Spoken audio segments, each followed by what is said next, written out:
Hi, kiddos. It's Mrs. Hessel. How are we today? I'm coming at you today with some important information about our new PBL unit. I am so excited that it is finally time to start this unit.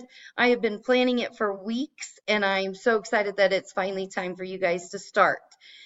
So this unit is for all middle school students at Jeffco Virtual and through the BOCES program, and you guys are all going to be moved into one classroom together. In this new classroom, we're going to have three possible pathways. So the first pathway is for those kiddos that have started Edgenuity and have been really finding success with Edgenuity and No Red Ink.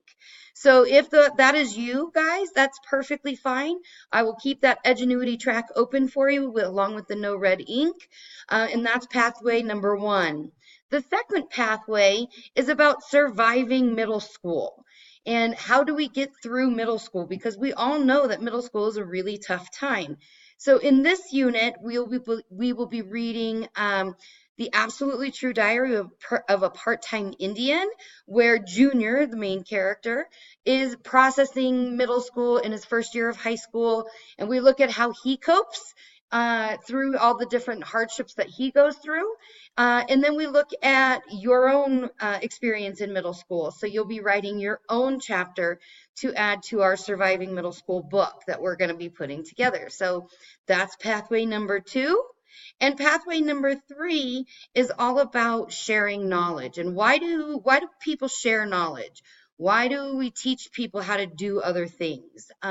What's the purpose in teaching and sharing our knowledge? This is a unit that we did last year as well. So if you participated in the sharing knowledge unit last year, you can still participate in it again this year, but you're going to have a different kind of requirement. So get in touch with me if that's you.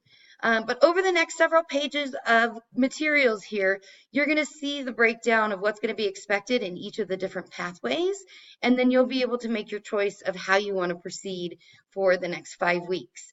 Guys, I'm so excited about this. You should be too. Remember that we are in a safe and caring environment and that every student should feel supported and encouraged.